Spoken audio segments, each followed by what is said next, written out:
Hey guys, welcome back to Exotic Car DIY. So today we're going to find out, can one of these Chinese tire machines that you get on eBay or Amazon, can they actually do 25 series tires and do them well without scratching anything? Well, that's what we're going to find out.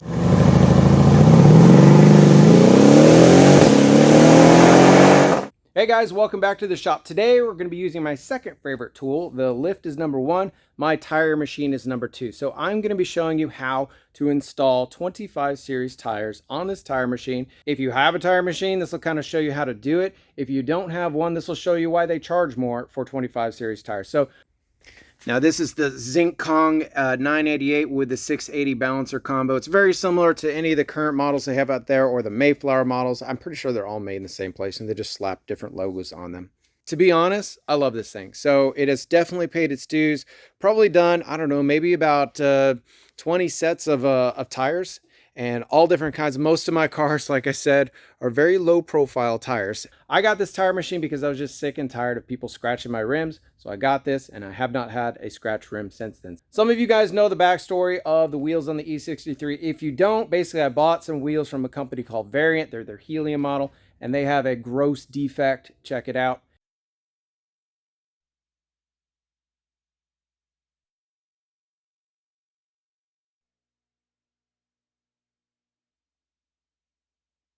And they just got to come off the car. I do not want these on my car anymore. Anyway, I got some new wheels from a friend. These were actually been for sale for a while. I ended up buying those, and I should have bought these in the first place, but these are signature forged rims. Honestly, the reason I didn't is because I kind of didn't want too dark of a rim, and they happen to be the exact same rim as what's on the Ferrari, except for that one's BC forged, and this one's signature forged. So these are all forged, and we need to take the 25 series off the broken variants and put them on these. So anyway, let's get started.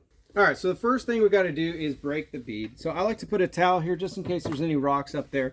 You're not going to scratch your rims. Start on the outside. Hold this firmly against the tire. Remember, there's a chance that it could skip to the spoke side, so err on the tire side. You can also kind of use the pedal progressively. You don't have to go full tilt the whole time. You will have to do it a couple times. The only place I don't do it is near the valve stem because you don't want to rip your TPMS sensor off.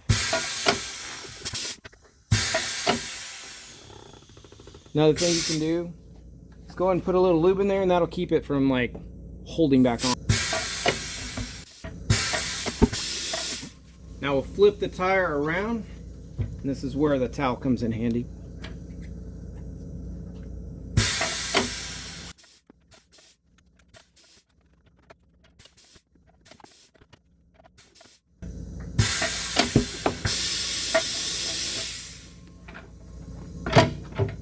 All right, so now we've got a nice little lip all the way around. We can put it on the machine. Now I always grip it on the inside with the cleats out so it grips into here. And basically I just get on the floor and watch it happen.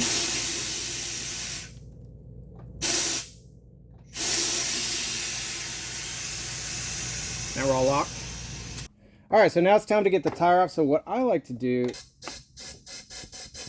now with a little gap here where I like to go around and just kind of lube the whole exterior just so there's lots of lubricant. Again, I use a lot of towel action here just to kind of protect anything from scratching. Not that these rims matter because they're going to get thrown away. So here's probably the most tricky part of getting this tire off is being able to get the bead over this part. So you need to learn your machine. Different machines have different things. One thing about this machine is there is a little bit of flex. So what I like to do, I literally actually leave a good about 3/8 inch gap right here. I'll let it touch here initially when I get the tire out, and then I crank that down to push it away, and I'll show you how I do that. All right, so our helper arm is opened up enough of a gap that we can poke this in here. Just bring it over to where we need it. All right, so now we can bring this back up. So now our breaker bar is inserted, but we do need to have the bead down enough. We'll go ahead and use this. So now with the bead pushed down here, it should give us enough room that we can pull the tire over.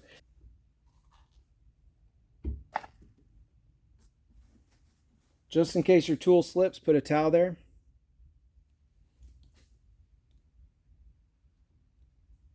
Now, as you can see there, the bead is over the duck head. And check this out. I like to bring the helper arm back over. Now I use the helper arm to provide a little bit of upward force. That way we can easily remove our tool. So now you can see that our 3/8 inch gap has compressed to about 1/4 inch, but still it is not going to touch. The next thing we need to do is we're going to go and turn this handle till we get just a little bit more room around the exterior.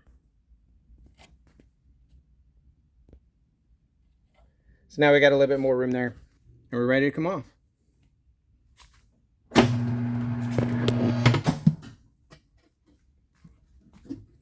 Next step, now we can lift the tire up. So we'll release a little bit of our pressure. That gives us enough room to get our tool in here. Lift the tire up. Try to find where there's a big enough gap to get your tool in there. You might have to move the tire up or down to find it. Once you find it, now you're simply just going to lift up on the tire nice and evenly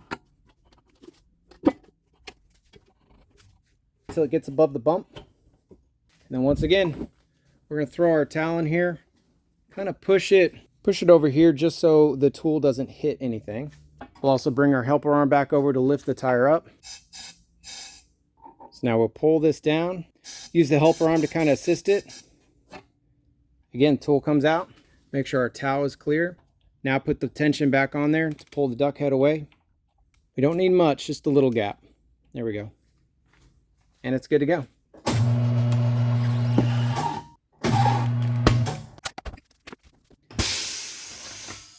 Now we can take off the crap rim, throw it away.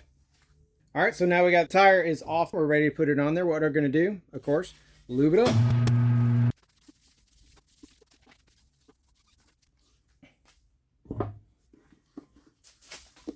So when putting the tire on, we don't need to have as much of a gap here because it's actually going to pull up, but we do need to leave a gap here.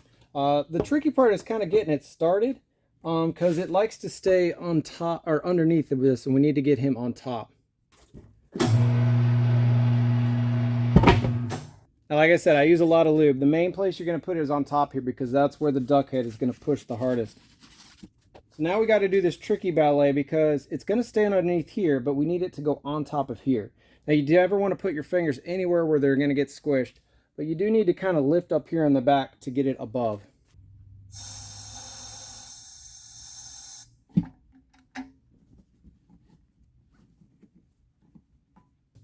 So I got the helper arm pushing down on the bead, and then I'm going to lift up here on the back and make sure it goes over the top here. So this is why it's kind of tricky. See how we've already popped up here? So this part has to stay down for the bead to go on. So we do need to make this go down.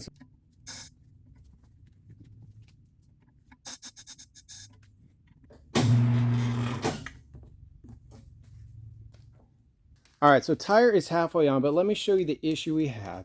And it's kind of hard because it's such a rigid tire with a 25 series. This is the bead, and it has to be on top of this, but it's below it. If we keep continuing, it's just going to get jammed underneath there. So what we need to do is pop this piece of rubber on top of that. So again, we're going to use our towel and just pry it up. So now there's a couple ways to do this. If the tire's not too tight, you might be able to pull it up there, but I do not like sticking my fingers in there. What I'm going to do is just kind of carefully insert it.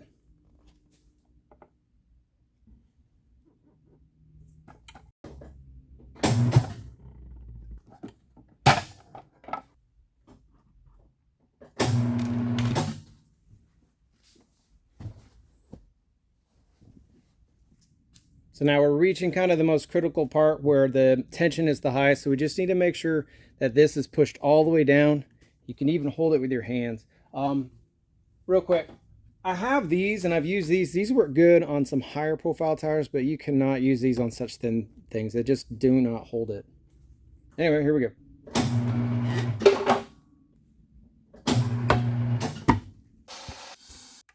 All right, and there you go. We have mounted a 25 series tire on our new signature rims. Time to set the bead. Well, I couldn't have this video without actually showing you the wheels on the car. So here is the new signature forged wheels on my 2016 e63. I actually am very happy with the way they look. If you check this out, they're almost a brushed look from the side, and they go to a darker look when you're head on. Anyway, I think they make the car look pretty good. We'll talk about sizes here real quick. These are a 20 by 10 and a half ET52. That actually gives me quite a bit of comfort room to run maybe a little bit wider of a tire. I put the 285s on here because that's what I had from the other rims, but I will go to a 305 25 in the rear. Up here in the front, we're running a 20x9 ET30 with the 255 30s up front, both Michelin 4S tires. Another cool perk of these is each one of them is about 8 pounds lighter than stock, so we're saving a significant amount of weight.